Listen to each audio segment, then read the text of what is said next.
워싱턴 DC에서 벌어지고 있는 한미 정상회담, 문재인 대통령이 어딜 가서 뭐 하고 있는지 눈에 선해요. 3년 동안이나 살다 왔고 구석구석 제가 그 알고 있는 데를 딱 다니시고 있는데 정상회담. 근데 워싱턴 DC에 사셨어요? 그렇죠. 워싱턴 DC에 특판으로. 네, 특판으로 3년 있었기 때문에 그 동선이 제 눈에 선합니다. 예. 정상회담 알고 보면 더 재밌습니다. 알고 보면 그 더 말씀을 재밌다. 좀 드리려고 그래요. 아, 그리고 네. 정상회담 취재를 직접 정상하고 그 수행 동반하면서 한 적이 있어요? 한 적이 있죠. 김대중 대통령하고 부시 대통령하고 정상회담할 때 1차. 네, 1차 때. 아, 디스맨 그 표현 네, 나왔을 디스맨 때. 했을 때 제가 바로 5m 전방에 있었습니다. 아. 저는 그때 기분 굉장히 나빴어요. 예. 아니, 나이 많고 이 점잖은 우리 대통령한테 디스맨? 그때는 저희는 직감적으로 기자들끼리 웅성웅성 낸 게 디스맨 이자가 이렇게 해석을 했었던 거예요. 근데 그걸 이제 순화해가지고 이분이 인양반을 이렇게 대기는 했지만 디스맨 지금 생각해도 그렇게 말로는 리스펙트 했다 그랬는데 리스펙트 했던 것 같지는 않아요. 그리고 그때 당시 이제 부시 대통령이 된 지 2달밖에 안 됐는데. 그렇죠. 신참이었죠. 예, 정치도 잘 모르고 북한 문제 복잡한 이 문제를 갖고 햇볕 정치가 막 설명하는 김대중 대통령께서 얼마나 또 전문가예요. 그럼요. 쫙 설명하고 있는데 짜증이 좀 난 상황이었을 것이다 이렇게 추정들 많이 하잖아요. 그랬지만 예. 그래도 상대가 미국 대통령이다 보니 그 당시 김대중 대통령 굉장히 아쉬웠죠. 남북 햇볕 정책으로 대전환을 하는 과정에서 미국의 협조가 절대적으로 필요했고 이 신참내기 그 철모로고 지금 이렇게 막 그 돌출 행동하는 부시 대통령을 상대로 이걸 가리켜서 끌고 가야 되니까 예. 좀 아쉬웠기 때문에 그래도 많은 얘기를 했고. 많은 얘기 나눴죠. 그래서 결국은 그때 그 남북 정상회담까지 이어지는 과정에서 정상회담이 그래서 그만큼 중요한 거예요. 예. 자, 오늘 오전에 상견례를 했어요? 만찬했어요. 만찬했고요. 지금 시간이 이제 워싱턴이 낮밤이 이제 완전히 바뀌기 때문에 예. 우리 시간 요 시간이면은 저희가 지금 주무셔야 되려고 이제 그 숙소 가서 준비하실 시간이네. 예. 네, 만찬 다 끝났고요. 부통령하고 그 한국전 참전 기념비 공동 헌화도 마치고 밤에 했어요, 이거를. 그리고 이제 숙소 가서 이제 주무셔야 될 시간인데 사실 잠 안 오죠. 이제 우리 시간으로 이제 오늘 새벽, 예. 오늘 이제 내일 새벽이죠. 오늘 밤 늦게 열리는 이제 정상회담 준비하시느라고. 진짜 이제 정상회담이죠. 그렇죠. 예. 지금까지는 상견례하고 만찬. 그렇죠. 만찬 시간이 한 35분 정도 길어졌다. 좀 이거 길어졌어요. 뭐 의미가 있나요? 의미 있죠. 왜냐하면 지난번에 한 말씀 드렸는데 현안이 많잖아요. 예. 제일 중요한 거는 지금 문재인 대통령하고 트럼프 대통령하고 인간적 신뢰. 이 사람이 나의 협상 파트너, 비즈니스 파트너가 서로 되겠구나. 대화가 되네. 이런 이제 그 신뢰를 형성하는 게 가장 중요한 회담인데 어찌됐든 지금 분위기는 좀 좋아요. 그래서 제가 뭘 드셨나 해서 좀 이렇게 좀 물어봤더니 예. 메인 메뉴로 도버솔 구이라는 게 나왔어요. 근데 이거 모르겠어요. 도버솔이 뭔지. 물고기래요. 일종의 도미의 일종이라는데 아세요?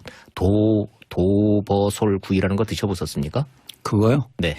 제가 뭘 먹고 사는 줄 아는 건 저 자신도 몰라요. 네. 근데 이게 굉장히 비싸고 아주 고급 요리랍니다. 미국 사람들이 그 스테이크보다 훨씬 더 고급 요리로 준비하는 게 도버솔 구이라는 거고요. 그 전에 박근혜 전 대통령이 이정현 대표 왔을 때 내는 무슨 버섯 무지하게 비싼 버섯 있었잖아요. 무슨 그렇죠. 송로버섯인지. 네네.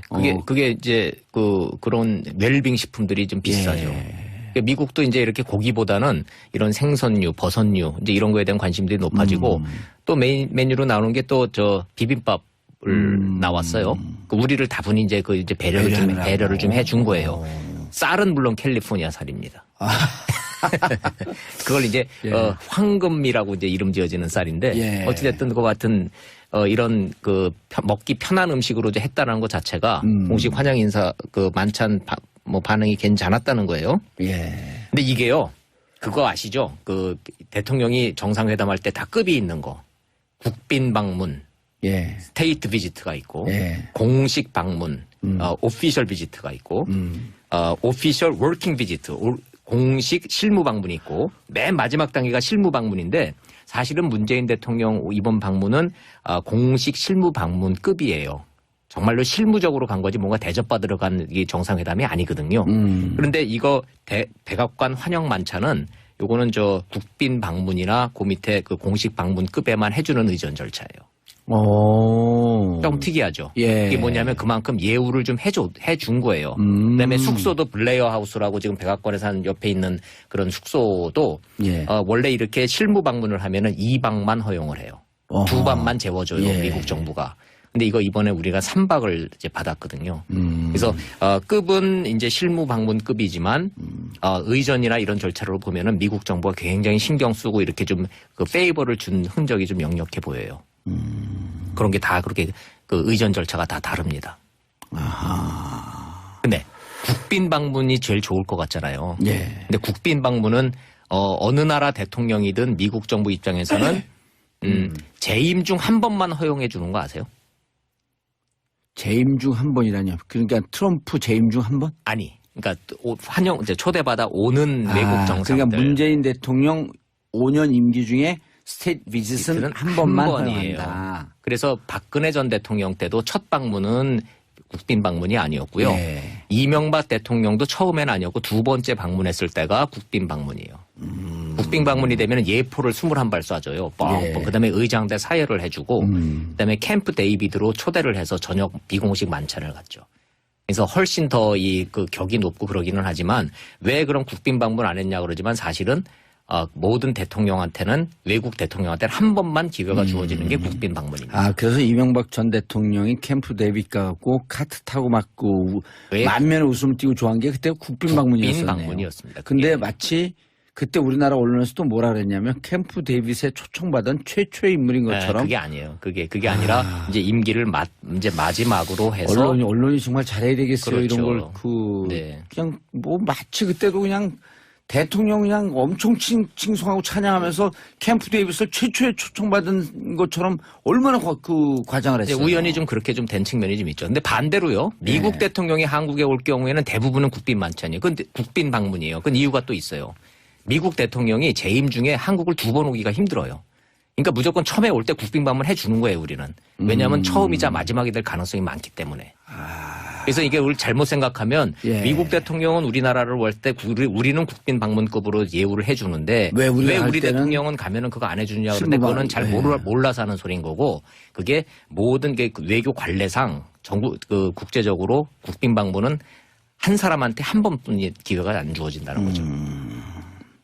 자, 넥타이 색깔이 파란색이에요. 네, 저도 파란색으로 메고 왔습니다. 그건 무슨 의미일까요? 그게 화합을 뜻한다나요? 미국식 개념으로 보면은. 그래서 트럼프 대통령도 아주 밝은 그걸 뭐라 그러죠? 코발트 블루라 그러나요?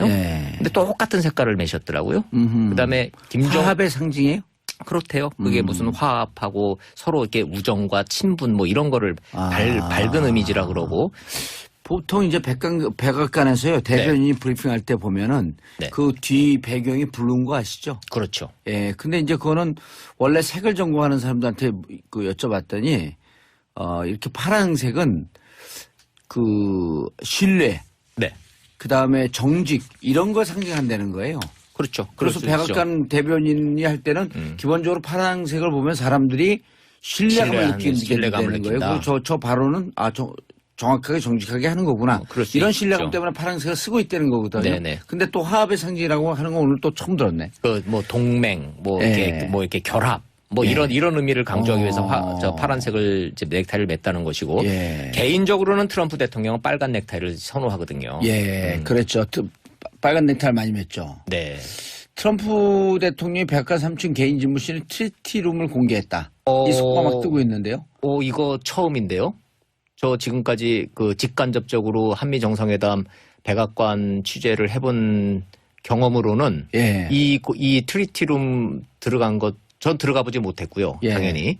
우리 대통령이 여기 간 것도 처음인 것 같아요. 제 기억으로는 그렇습니다. 그만큼 예우하고 환대하고 이제 이런다는 얘기예요. 왜냐하면 이게 지금 신경을 많이 쓰고 있는 게 미국도 왜냐하면 한미 정상회담 열리기 전에 지금 양국 언론에서 엄청나게 많은 우려의 목소리가 나왔잖아요. 그랬죠. 균열이 있네, 뭐가 있네, 이견이 있네. 그래서 트럼프 대통령이 또 돌발 발언할 거네 이러는데 그렇지 않을 거다라는 어떤 이런 메시지들이 하나하나 지금 나가고 좀 있죠.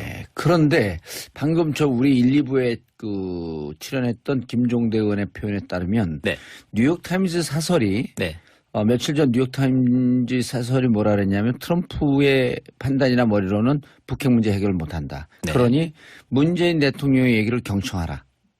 네. 이런 사설이 나왔다 그래요. 네. 그런데 오히려 미국에서는 그럼 대한민국이 이 북핵 문제 해결하는 데 있어서 상당히 중요한 위치에 있을 것이다라고 하는 평가를 하고 있는데 우리 일부 언론들 뭐 다 그런 건 아니지만 네. 정세현 장관이나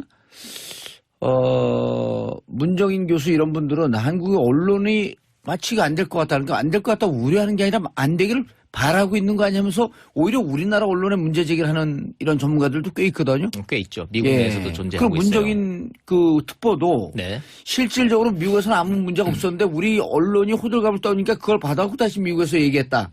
이런 얘기도 있어요? 뭐 전문가들 얘기를 들어보면 꼭 그런 것만은 아니고 예. 만약에 그렇다면은 저 청와대가 문정인 교수한테 대해서 그렇게 경고의 의미를 했겠어요. 그거는 한국 언론에 대해서 한 게 아니라 미국에 대한 미국 조야에 대한 우려의 목소리를 불식시키기 위해서 문정인 교수한테 그런 식의 발언은 예를 들어서 북한이 핵을 동결을 하면은 우리는 한미 훈련을 축소하겠다라고 하는 그런 발언은 한미 관계에 도움이 안 되니 자제해라라고 한 것은 우리 언론을 향해서 한 것이 아니고 미국 조야와 미국 언론을 향해서 한 거예요. 그래서 이번에 문재인 대통령이 갔을 때 저는 개인적으로 주목했던 부분에 공화당의 서빗 의원이라는 사람이 있어요. 아주 돌직구로 질문을 했단 말이에요. 자, 사드는 주한미군을 보호하기 위한 것인데 자 그럼 문재인 대통령이 선택해달라. 사드 없는 주한미군. 사드도 빼고 주한미군도 빼는 한국을 선택할 것인지 아니면 사드와 주한미군을 선택할 것인지 선택해달라. 이런 질문을 돌직구로 나올 정도로 미국의 분위기가 험악했던 건 사실인 거죠. 거기에 문정인 교수의 그런 발언들이 불을 지핀 것도 또 사실이에요. 대통령이 이번에 가서 그 부분에 대해서는 확실하게 딱 그냥 정리를 다 했어요. 사드 배치 철회에 대해서 의구심을 떨어내라. 사드 배치 철회 안 한다 우리. 다만 국내적 절차의 문제이니 그 조금만 좀 시간을 갖고 좀 기다려달라. 우리 분명히 배치한다. 약속 지킨다. 이렇게 대통령이 가서 직접 정리를 한 걸로 봐서는 그렇게 발언을 했나요? 했죠. 예, 그렇게 해서 다 정리가 좀 다 됐어요. 그래서 사드 문제는 이번 한미 정상회담이 있어 주요 의제가 아니다. 백악관 발표입니다. 제 얘기가 아니고 오히려 이번에 주요 의제는 한미 FTA다. 이렇게 됐단 말이에요. 무역 불균형입니다. 그래서 제가 말씀드린 것이 한미 관계의 본질은 안보 문제가 아니라 경제 문제가 본질이라고 제가 그래서 말씀을 드리는 거예요. 트럼프 대통령은 지금 이거거든요. 이제 보세요. 12시간 뒤에 이제 제 얘기가 맞는지 틀리는지 보면 되는데 한미 FTA 문제에 대해서 미국과 한국이 분명히 이 계산서가 다르잖아요. 그렇죠. 계산법이 다르죠. 계산법이 다르잖아요. 우리는 우리 그렇게 한미 FTA로 크게 돈 버는 거 없어요. 중국하고 일본에 비하면요. 우리는 조금 버는 거예요. 그런데요. 뭐 불균형적인 거라고 하면은 크게 보면은 물건을 사고 파는 FTA가 있고 서비스 분야가 있는데요. 서비스 분야는 이게 카운팅이 안 되거든요. 그렇죠. 근데 그러니까 우리가 좀 자동차 좀 팔고 철강 좀 판다 그래서 버는 돈에 비하면은 미국이 서비스 분야에서 지적재산권이나 미래에서 우리 여기서 벌어갈 게 더 크니까 그거를 상쇄를 하면은 거의 다 같은 겁니다. 이게 우리의 계산법인 것이고 트럼프 대통령은 시종일관 무슨 소리냐.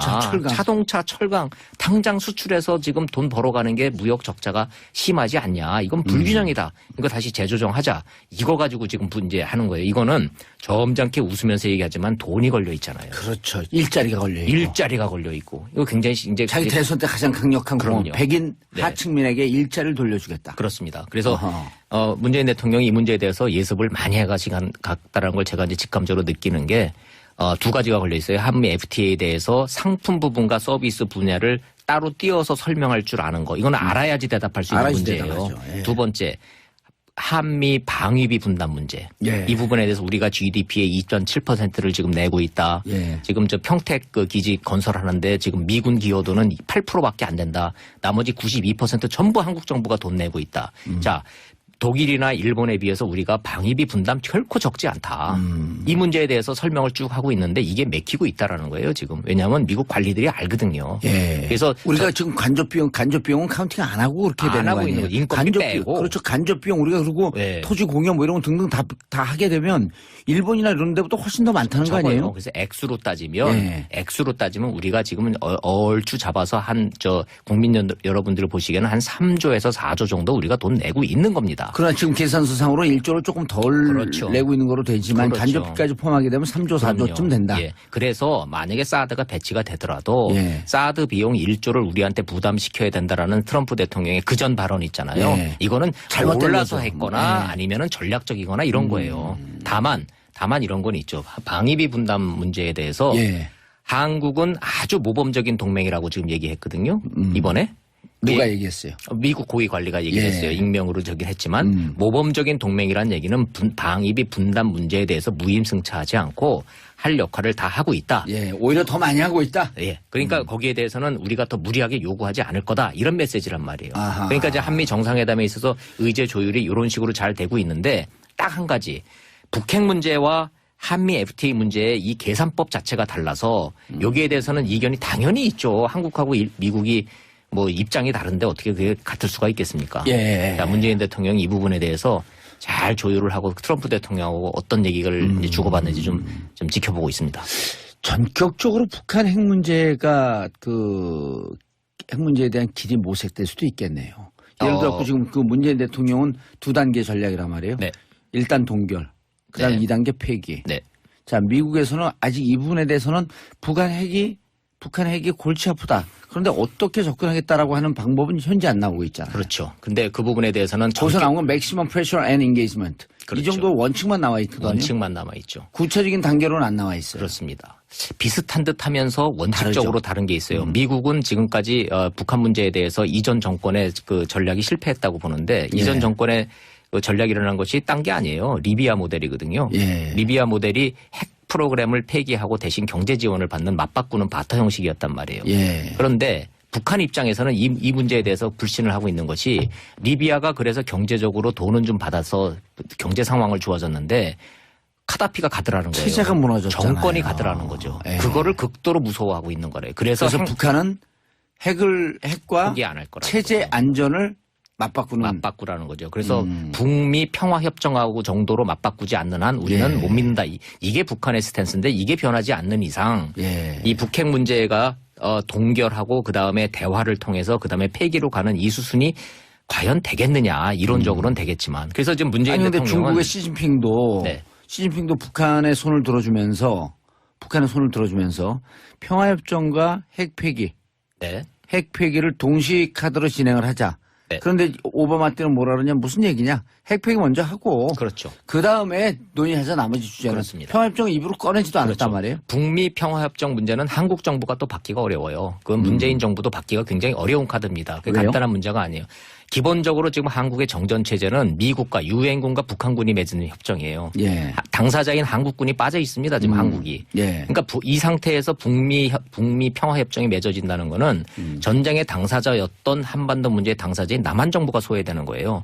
우리 정부가 받기가 어려운 카드입니다. 기본적으로 북미 평화협정이라는 거는. 근데 우리 측 조에서는 특히 진보 진영에서는 북미 평화협정 맺어라 이렇게 얘기하고 있잖아요. 그러나 그건 전제 조건이 있는 거죠. 이건 남북 간에 먼저 신뢰가 형성되고 남북 간에 지금 더 이상 전쟁을 하지 않겠다라는 어떤 이 평화협정이 맺어지기 전에 남한을 뺀 북미 간의 직접 거래는 우리가 받기 어려운 거죠. 일테면 이제 남북한 군사적 불가침 조약이라든지. 그렇죠. 그게 동시에 같이 이루어져야만이 그게 항구적 평화협정인 것이지 우리는 쏙 빼고 북미 간에 그래서 우리하고 대화가 완전히 이루어져서 상호 신뢰가 쌓인 다음에 그렇죠. 그때는 북미 간 평화협정 맺어라. 그렇습니다. 아하. 그래서 그게 이제 북미 평화협정의 본질이 그것인 것인데 우리가 동의할 수 없는 북미 평화협정을 미국이 해줄 수도 없는 문제인 것이고 그 전제 조건은 또 주한미군 철수거든요.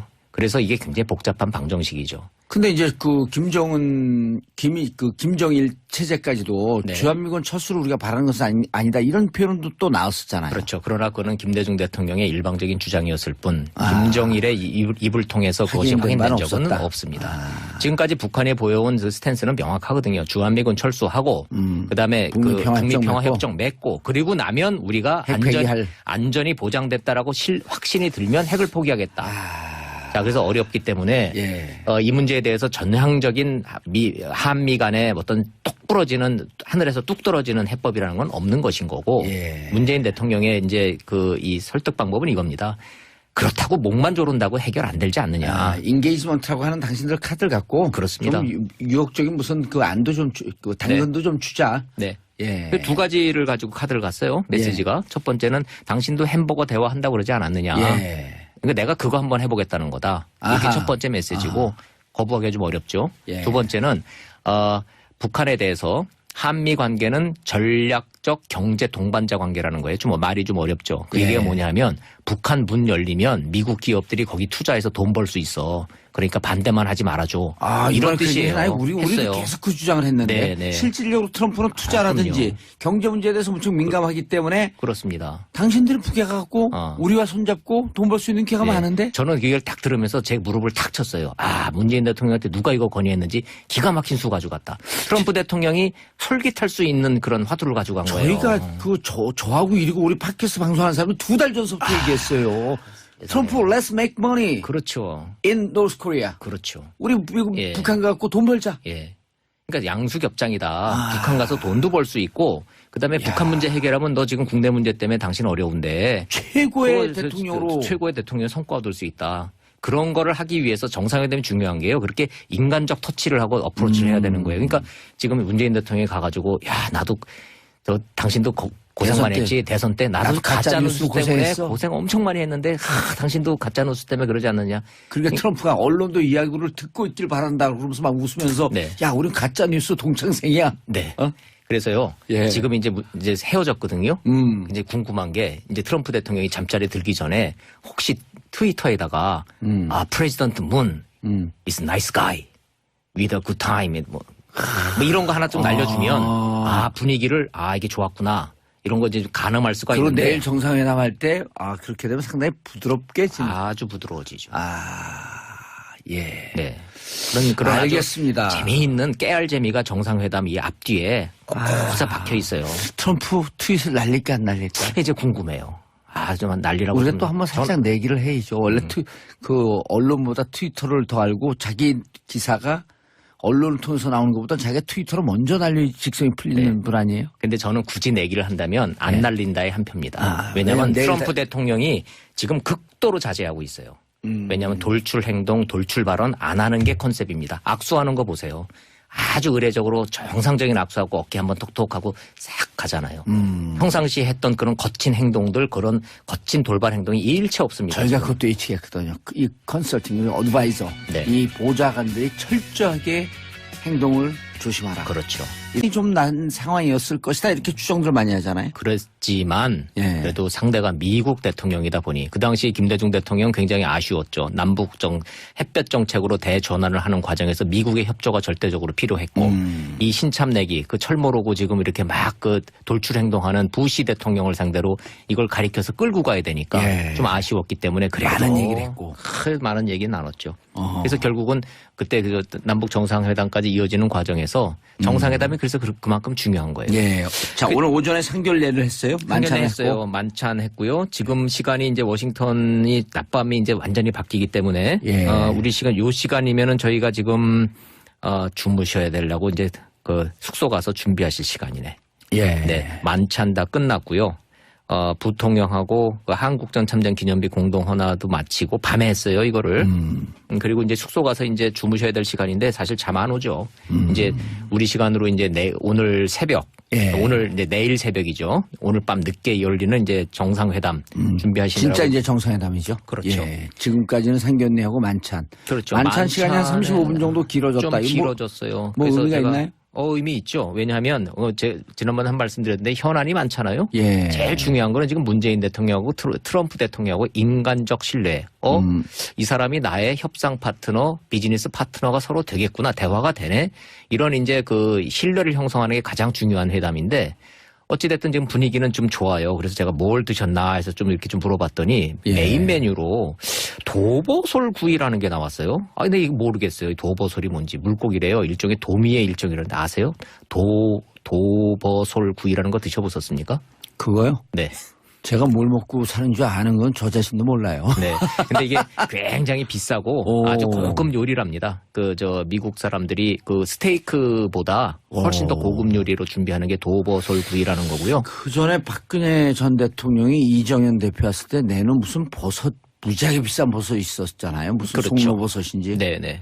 그게 이제 그런 웰빙 식품들이 좀 비싸죠.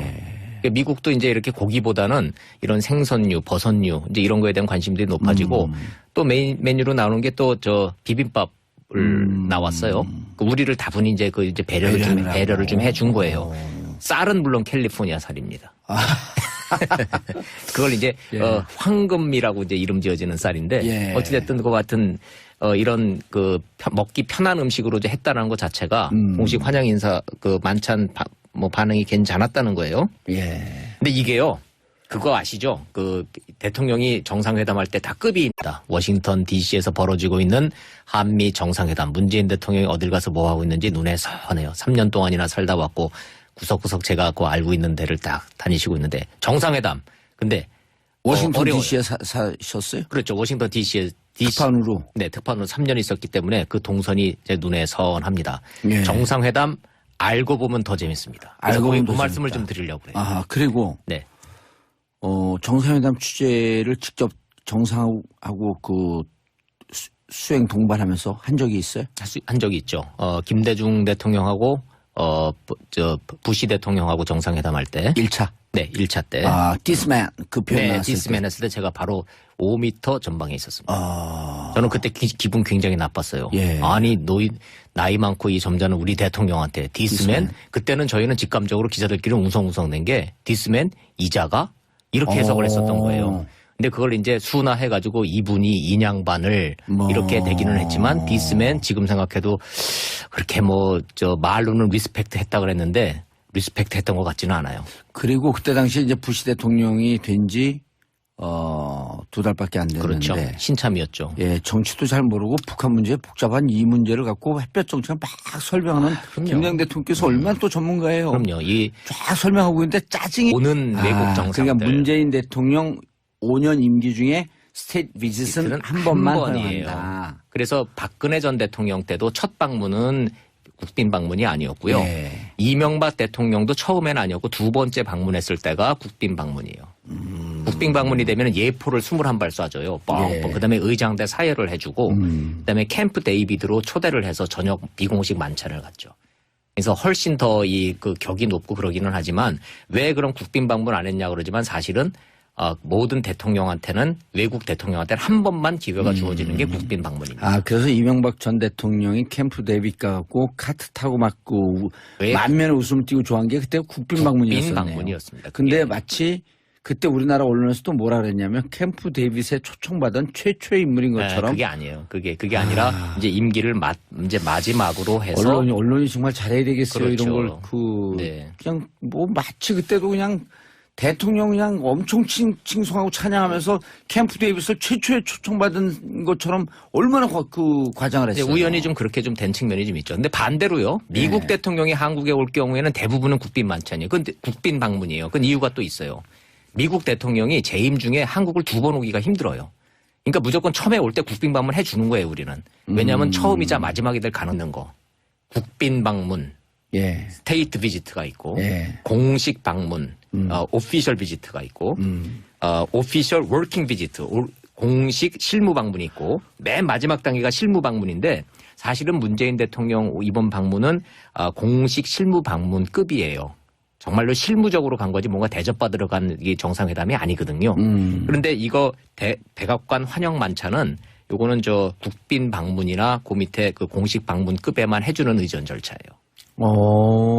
좀 특이하죠. 이게 뭐냐면 그만큼 예우를 좀 해준 거예요. 그다음에 숙소도 블레어 하우스라고 지금 백악관에서 한 옆에 있는 그런 숙소도 원래 이렇게 실무 방문을 하면은 2박만 허용을 해요. 2밤만 재워줘요. 미국 정부가. 근데 이거 이번에 우리가 3박을 이제 받았거든요. 그래서 급은 이제 실무 방문급이지만 의전이나 이런 절차로 보면은 미국 정부가 굉장히 신경 쓰고 이렇게 좀 그 페이버를 준 흔적이 좀 역력해 보여요. 그런 게 다 그렇게 그 의전 절차가 다 다릅니다. 근데 국빈 방문이 제일 좋을 것 같잖아요. 근데 국빈 방문은 어느 나라 대통령이든 미국 정부 입장에서는 재임 중 한 번만 허용해 주는 거 아세요?